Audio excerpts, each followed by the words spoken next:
Good evening, friends. I'm Dr. Jayashree Pathak. I'm an IVF specialist in World Infertility and IVF Center, Lajpat Nagar. Thank you for joining us. आज मैं आपको दो topics के बारे में संक्षेप में जल्दी बताने की कोशिश करूंगी. First is endometriosis. Now let's start with endometriosis. What is endometriosis? Endometriosis is a benign condition जो अधिकतर यंग रिप्रोडक्टिव एज ग्रुप की विमेन में पाया जाता है. होता क्या है कि जो एंडोमेट्रियल लाइनिंग हमारी यूट्रस में होती है वो जब बाहर आ जाती है तो कुछ सिम्टम्स आने लगते हैं. बाहर इन द सेंस ट्यूब्स के आसपास, ओवरीज के आसपास, पेल्विक रीजन में, पाउच ऑफ डगलस में.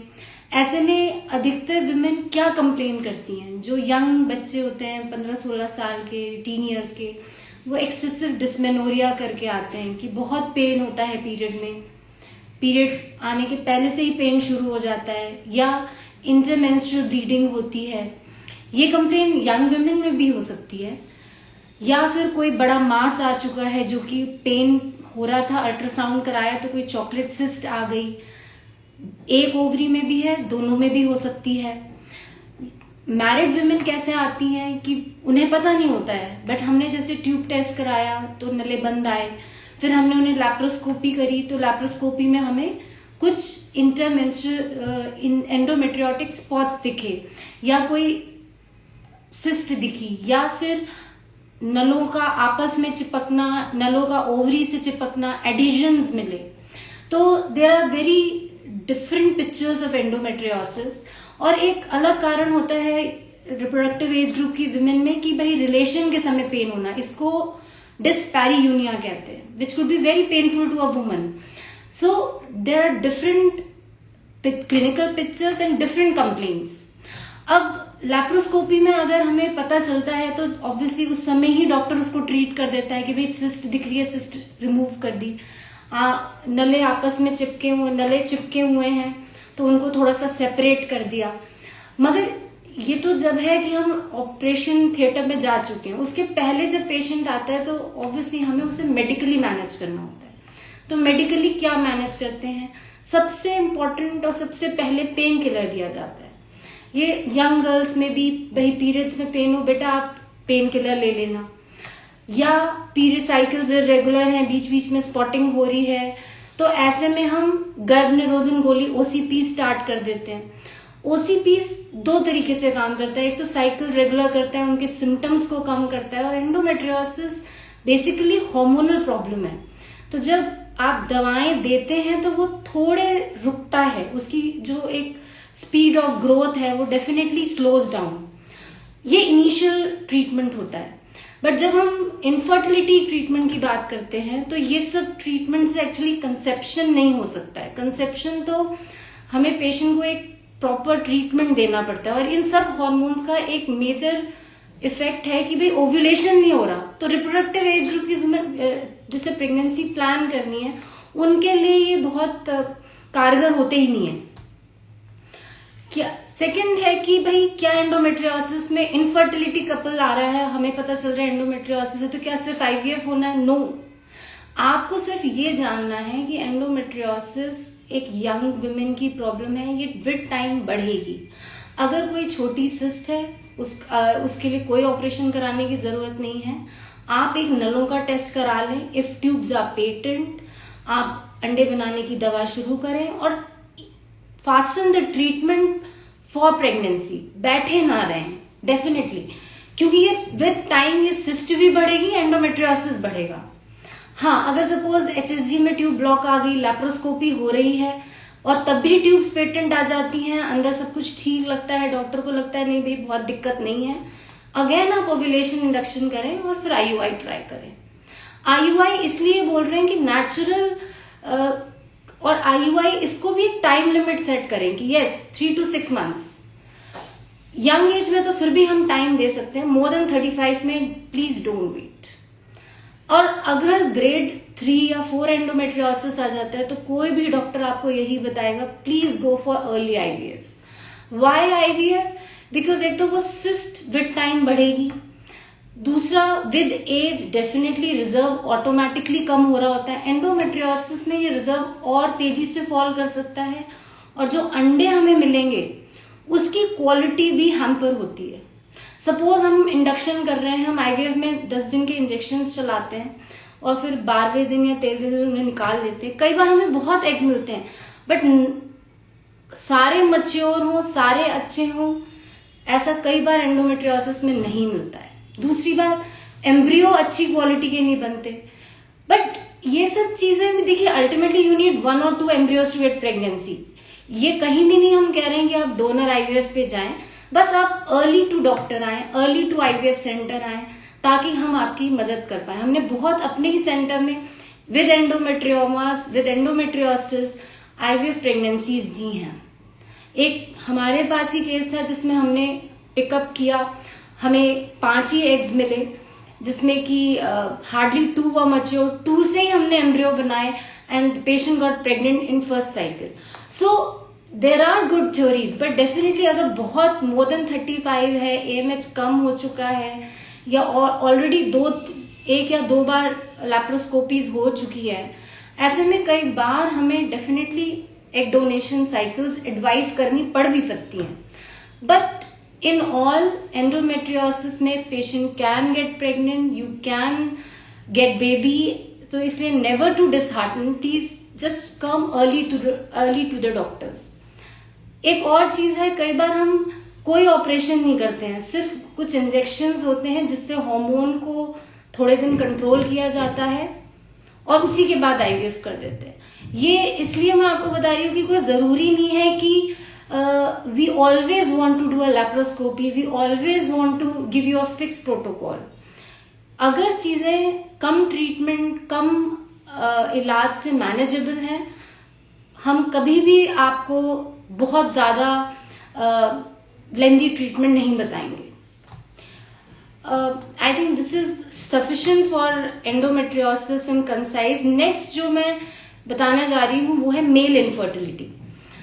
अब मेल इनफर्टिलिटी भी देखिए, 30% एक कपल में 30% विमेन इज रिस्पॉन्सिबल, या देखा जाता है कि भाई could be a cause of infertility. Second 30% is male एक आजकल मेल इनफर्टिलिटी भी बहुत सामने आती है। इसमें बिकॉज ऑफ स्ट्रेस और अदर फैक्टर्स सीमेन में बहुत वेरिएशंस हो सकते हैं। भाई कम हो सकता है काउंट, या स्पर्म है बट उनकी मोटिलिटी उतनी अच्छी नहीं है, और कई बार you feel everything is fine, patient सब कुछ ठीक है, मगर अचानक से पेशेंट के सामने ये पिक्चर आती है कि स्पर्म है ही नहीं, और it is difficult for a young couple, young male to know कि भाई देयर इज नो स्पर्म्स। तो आजकल एवरीथिंग हैज अ ट्रीटमेंट। देखिए, लो स्पर्म काउंट को तो डेफिनेट पेशेंट कुछ ना कुछ इलाज कराता है जिससे स्पर्म काउंट बढ़ जाए। मेडिसिन से हम काउंट बढ़ा सकते हैं, मेडिसिन से हम उनकी मोटिलिटी बढ़ा सकते हैं, मगर इन सब का भी एक लिमिटेशन है। तो हम क्या करते हैं भाई, या तो नेचुरल ट्राई के लिए देते हैं कि भाई आप ये दवा खाएं, तब तक नेचुरल ट्राई करें। अगर हमें लगता है नहीं, count is really border line, like you know, इसमें कभी भी आप उस लेवल पे जा सकते हैं जिसमें हम शायद आईयूआई भी ना कर पाए, तो ऐसे केसेस में हम आपको बताते हैं कि भाई वाई टू वेट, आप वाइफ का ट्यूबल पेटेंसी टेस्ट कराएं, और अगर काउंट ऐसा है जिसमें कि भाई आप हम आईयूआई ट्राई कर सकते हैं। इसमें भी देखिए, हर what are the limitations. WHO तो कहता है कि more than 15 million count is normal, but क्या हम इसे प्रैक्टिकली फॉलो कर पाते हैं? यस, कर सकते हैं। अगर on the day of sample, minimum जो किताबें कहती हैं कि भाई total motile count on the day of IUI should be 5, इससे नीचे पे तो आप आईयूआई नहीं कर सकते हैं। तो आपको डेफिनेटली उनके पेशेंट्स में आईवीएफ इक्सी के लिए ही जाना पड़ेगा। और आईवीएफ अगर रियली लो काउंट है, नॉन मोटाइल स्पर्म्स हैं, मोटिलिटी बहुत कम है, तो आईयूआई का जो फंक्शन है वो यही है कि हम इन स्पर्म को वॉश करके यूट्रस में ओव्यूलेशन के 36 to अराउंड 40 आवर्स पे इंसेमिनेट कर देते हैं। तो एक चलता हुआ शुक्राणु ही एक एग को भेदेगा। अगर स्पर्म मोटिलिटी ही नहीं होगी तो हमें उस केसेस में IUI नहीं एडवाइस कर सकते, तो हमें IVF ICSI ही बताना पड़ता है। ICSI और IVF में अंतर होता है। IVF में हम एग्स जो विमेन से निकालते हैं उसकी एक डिश होती है, उसमें स्पर्म्स को हम डाल देते हैं और sperms they themselves go and go inside the oocytes। ICSI में एक अलग माइक्रोस्कोप होता है जिसमें एम्ब्रियोलॉजिस्ट हमारे बहुत ही इम्पोर्टेंट बैकबोन ऑफ IVF होते हैं। वो एक एग के अंदर एक स्पर्म डालते हैं और उसके बाद जैसे IVF में होता है कि एम्ब्रियोज अगले दिन फर्टिलाइजेशन हमें पता चलता है। तो जो नॉन मोटाइल स्पर्म्स होते हैं उनके लिए ICSI ही एडवाइस की जाती है। अब कुछ पेशेंट्स होते हैं जिनमें भाई बिल्कुल स्पर्म नहीं है इन द सीमेन, तो ऐसे केसेस में हम उनका स्कैन, अल्ट्रासाउंड, स्क्रोटम कराते हैं, हम उनके हार्मोन्स चेक करते हैं। उससे हमें पता चलता है कि भाई टेस्टिक्युलर स्पर्म मिल सकता है कि नहीं। So you can very well get your own baby if we are able to get your testicular sperms. Testicular sperm TESA या पीजा हमारे पास टेक्नोलॉजी होती है, उससे हम जो टेस्टिकुलर स्पर्म्स होते हैं उन्हें एस्पिरेट करते हैं और उनका ICSI किया जाता है और उससे भी एम्ब्रियो बनके एक normal pregnancy, normal healthy baby form होता है। इसमें कोई टेंशन की बात नहीं है। तो you can very well have your biological child. हाँ, और अगर देखिए उसमें भी नहीं है, कई बार देखिए ऑलरेडी एट्रोफिक टेस्टिस होती है, उन केसेस में तो डेफिनेटली हमें स्पर्म डोनेशन लेना पड़ सकता है। तो इन सब से हमें ये पता चला कि देखिए doctors in our centre we have lot of options. Only thing is you should come to us, get a consultation, take your own time and decide on your own as a couple कि भाई हम क्या कर सकते हैं और किस rate, किस, ऑब्वियसली एवरी ट्रीटमेंट हैज आप किस चीज को किस तरह आगे बढ़ना चाहते हैं, हम हमेशा आपके साथ हैं टू हेल्प यू आउट। तो if there are any questions you can please ask. I think for today 2 topics I have covered. Next week when I'll meet you, you can always tell us which topic you want to ask, then I'll try to take it.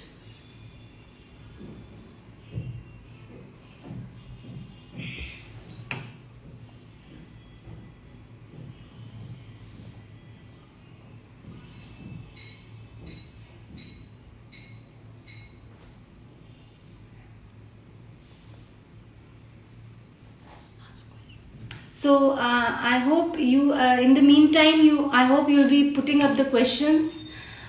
I'll just give you a brief from pregnancy tips because the session is going on. In the meantime, all the questions which will be coming, I'll be taking. So IVF pregnancy में क्या अलग कुछ होता है? No. IVF pregnancy is just like a normal pregnancy. सिर्फ जिस समय तक एम्ब्रियो के चिपकने की बात होती है वहां तक आप उसको IVF याद रखें। उसके बाद एक नॉर्मल प्रेगनेंसी की ही तरह एक IVF प्रेगनेंसी होती है। मगर सबसे इम्पोर्टेंट चीज ये है कि आजकल नॉर्मली भी हम लोग बहुत ध्यान से एक प्रेगनेंसी को फॉलो करते हैं। Any gynaecologist, not only me, all gynaecologists who are practising general obstetrics, they are taking utmost care of the patients. तो बहुत आपको डॉक्टर्स के विजिलेंस में रहना पड़ सकता है, तो IVF वालों को भी रहना पड़ता है। सिर्फ इतना ही अंतर है। आपको हम खुद ही 3 महीने तक फॉलो करते हैं। 3 महीने के बाद आप हमें भी दिखा सकते हैं या फिर हम आपको बताते हैं कि भाई आप अपने नियर बाय डॉक्टर को दिखा लें। Total 9 months you are completely free to ask any questions to us. We are always there to help you. देखिए IVF में कई बार डिफिकल्ट प्रेगनेंसीज तो होती ही हैं क्योंकि बहुत प्रेशियस प्रेगनेंसीज होती हैं। भाई 10-12 साल, 5 साल बाद बच्चा ठहरा होता है। विमेन कई बार एल्डरली एज ग्रुप की होती हैं जिसमें ऑलरेडी थायराइड, शुगर, BP बहुत चीजें आ चुकी होती हैं। तो जब भी आप एक डॉक्टर के पास जाएंगे तो उसके दिमाग में 2 चीजें होंगी कि एक तो ये IVF प्रेगनेंसी है, अच्छा हाइपोथायराइड है, अच्छा शुगर्स बढ़ गए हैं, अच्छा ट्विन प्रेगनेंसी है। तो IVF में डेफिनेटली थोड़ा सा विजिलेंस ज्यादा हो सकता है। But otherwise everything is just normal like 9 months. आपको वही सिर्फ दवाएं शुरू में थोड़ी सी ज्यादा लेनी पड़ सकती है, विद टाइम हम उसे कम कर देते हैं. जैसे शुरू के 3 months में आपको एक इम्पॉर्टेंट अल्ट्रासाउंड कराना होता है, NT-NB, डबल मार्कर, उसके बाद ट्रिपल मार्कर, या 5th month पे level 2 quad marker, diabetic screening. ये तो आजकल every pregnancy needs it. It is not only related to IVF. But हाँ, IVF में अगर ट्विन है तो उसके स्कैन्स बढ़ सकते हैं, उसे हर मंथली स्कैन कराना पड़ सकता है. बच्चेदानी का मुंह कितना है, क्या टांके लगाने की जरूरत तो नहीं है, ये थोड़ा सा विजिलेंस हम ध्यान देते हैं. Diet is just like any normal patient, और डाइट पे आप अपना जरूर ध्यान दें. पौष्टिक आहार खाएं, कॉन्स्टिपेशन अवॉइड करें, फाइबर डाइट इंक्लूड करें, फोलिक एसिड सप्लीमेंटेशन प्री कंसेप्शनली ही शुरू करना चाहिए, और हम तो हर डॉक्टर कर ही देता है. Regular antenatal checkups, regular doctor vigilance. Travelling initially early pregnancy और लेट प्रेगनेंसी में ना करें. डॉक्टर से एडवाइस लेकर ही कोई भी फर्दर ट्रैवल प्लान बनाएं. और नो अल्कोहल, कैफीन इनटेक कम करनी चाहिए. तो ये सारे जो moderate exercises, minimal to moderate exercises, which you are able to follow only after the advice of doctors. And these are some important points. और इसके अलावा आपको IVF में प्रेगनेंसी से रिलेटेड कोई डरने की बात नहीं है. Do we have questions?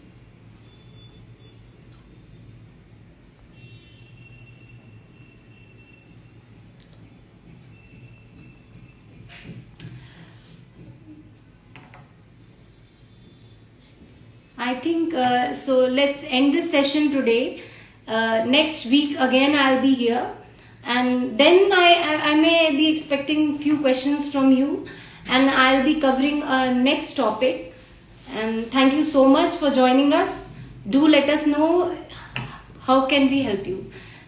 We are always there, World Infertility and IVF Center. Thank you so much.